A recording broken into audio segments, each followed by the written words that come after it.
tugeze ni muri Ganza mini market, tugiye guhura na MG. Ni umukozi hano muri mini market, akaba n'umuhanzi nyarwanda utwika. Muri make rero ikintu tugiye kugirana ndumva kiri buze kubanyura ni live chat, buri wese ashyireho comment. Twatangiye. MG urembaza iki? Nako gusoma kaba gahari, uraza ukagasoma warangiza ukikomereza. Ni ibintu byo kubahisha, ni ibintu bisanzwe.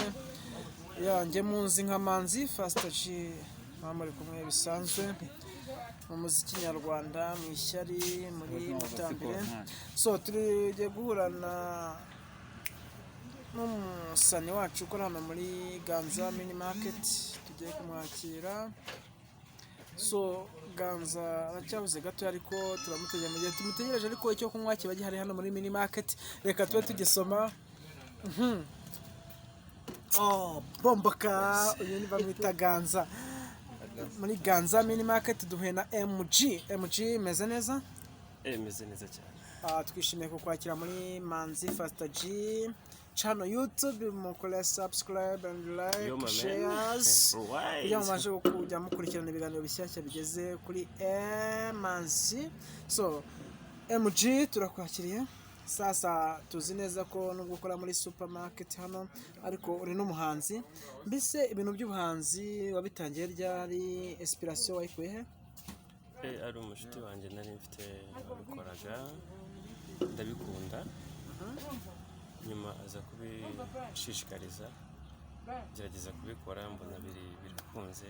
Ubu mfite indirimbo ebyiri zitarasohora, ariko narazanditse. Ubu ndashaka gukora uko nshoboye kugira ngo zishyire ahagaragara, ubundi ntangire nanizire mu kazi k'ubuhanzi bya nyabyo.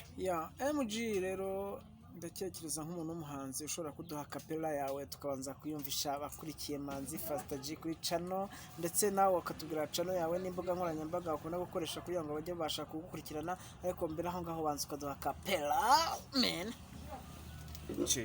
Yo, nitwa MG, Paprika Pime, Jenny Sanze Ambrequint, Fragrance, You Right, Jenny Bennigan can fall right, Abe Bank Alwen Electrons. Yo ni kapira yanjye gusa no mu Kinyarwanda buranda zifite, ariko nta kibazo. Tukwifurije n'indi bifite bita ishyari. Ariko kubera umwanya mutoya dufitanye, ariko MG ndabyumva uri kumwe na Faster G mukorana ibintu by'ishyari, ibintu nk'ibyo ngibyo, ariko abantu bajya bagabanya ishyari kugira ngo bibashe kugenda neza. MG mbese waba waratangiye umuziki ryari? Ufite he imbere yawe, imbere heza hawe ni ukuzageza ryari muri uyu muzika nyarwanda? Kubona harimo benshi bagafashe, uzanye udushya tuhe muri uyu muziki nyarwanda?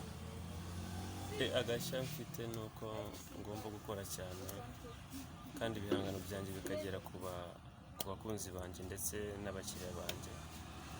Ubwo kandi n'inyigisho zirimo zikabafasha. Muri make ntacyo mfite cyinshi nababwira, ibikorwa byonyine bizajya byivugira. Aha ni MG Ganza mini market, urabarakehere hano Sonatube. Murabasabwa gukora subscribe, mukaza mukihahira, mukabasha kubona byinshi. Harimo ibicuruzwa byinshi, harimo n'umusani wacu MG. So thank you MG mu kiganiro tugiranye, kandi amahirwe masa gukomeza muri muzika nyarwanda, kutugira ngo tuzamure, tukuraho wazimiye kugira ngo tubashe kuwatsa bomboka. Kavuga ngo bomboka mzee wangu, bomboka. Man. Thank you.